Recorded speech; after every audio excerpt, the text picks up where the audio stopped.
नमस्कार। सुख संगम योग साधना कार्यक्रम में आपका बहुत बहुत स्वागत है। आज का विषय है भूख का विज्ञान। दोस्तों, प्राय हम सब लोग भूख के विज्ञान को नहीं जानते हैं। भूख की क्या प्रक्रिया है, भूख क्यों लगती है, कैसे लगती है, भोजन कैसे, कब, कितना करना चाहिए, इसकी हमें अंदर से जानकारी बहुत कम होती है। गहराई से समझें इस बात को, ध्यान से समझें इस बात को।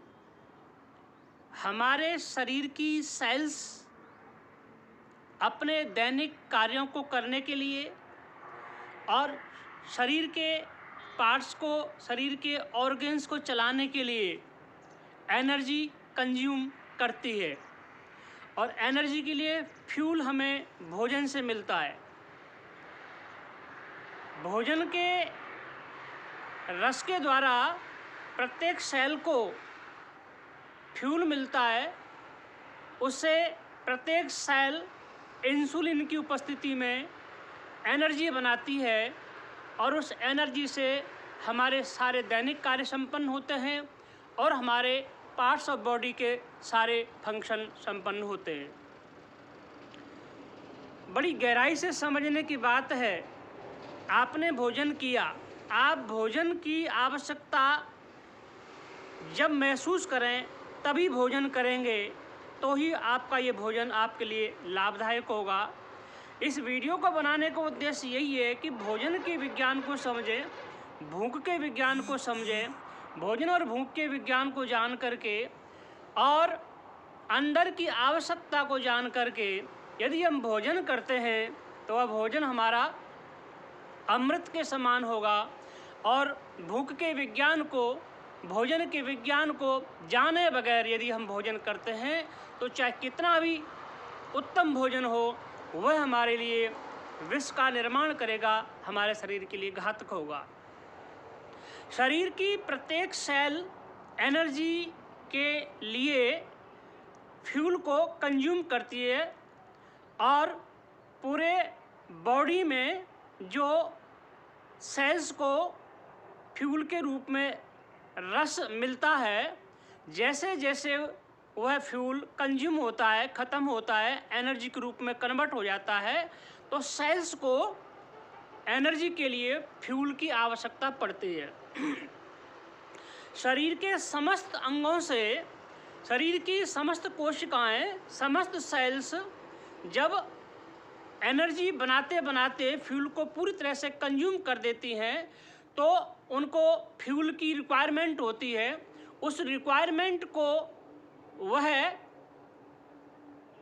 मस्तिष्क के लिए संदेश भेजती है। प्रत्येक सेल अपने फ्यूल की, अपने ईंधन की रिक्वायरमेंट के लिए मस्तिष्क के लिए संकेत भेजती हैं और मस्तिष्क में संकेत मिलता है कि सेल्स को फ्यूल की आवश्यकता है।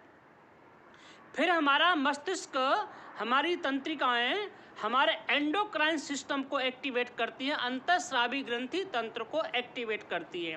अंतःस्रावी ग्रंथि तंत्र के एक्टिवेशन से हमारे शरीर के अंदर जो पाचक रस बनते हैं, हमारी आमाशय ग्लैंड एक्टिवेट होती है, हमारी पैंक्रियाज एक्टिवेट होते हैं, हमारा गॉल ब्लैडर की एक्टिवेशन होती है और हमारे लीवर से भी कुछ पाचक एंजाइम, पाचक जूस निकलते हैं।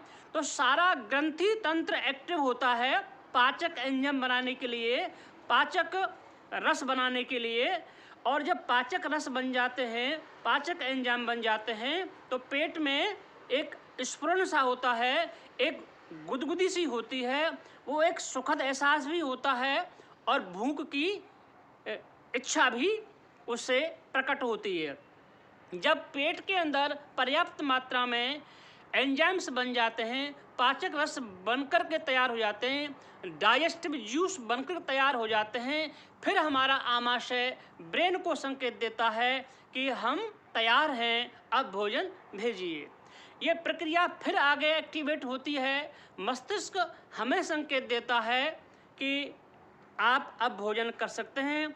हम अपने समस्त इंद्रियों का, हाथों का, अपनी आँखों का, अपने गंध का और जिह्वा का, इन समस्त इंद्रियों के सहयोग से भोजन करते हैं। और भोजन इस प्रकार की आवश्यकता के अनुसार, इस प्रकार के सीक्वेंस के अनुसार, इस प्रकार की आंतरिक संदेश के अनुसार किया जाता है, तो वो भोजन आपके लिए अमृत के समान होगा। लेकिन मित्रों, अक्सर देखा जाता है हम भोजन शरीर की आवश्यकता के अनुसार नहीं करते। हम भोजन या तो घड़ी देख करके करते हैं, या मुझे कहीं जाना है जल्दबाजी के लिए भोजन करते हैं, या दूसरों को देखी देखा भोजन करते हैं, या किसी के मनोहार से भोजन करते हैं, या शरीर की आदत के कारण से भोजन करते हैं, या जिह्वा के लालच के कारण से, जीभ के स्वाद के कारण से भोजन करते हैं। इन सारे कारणों से हम भोजन करते हैं, तो वह भोजन हमारे लिए लाभदायक नहीं हो सकता, वह भोजन हमारे लिए उपयुक्त नहीं हो सकता, वह भोजन हमारे आमाशय में डाइजेस्ट नहीं होगा, पचेगा नहीं।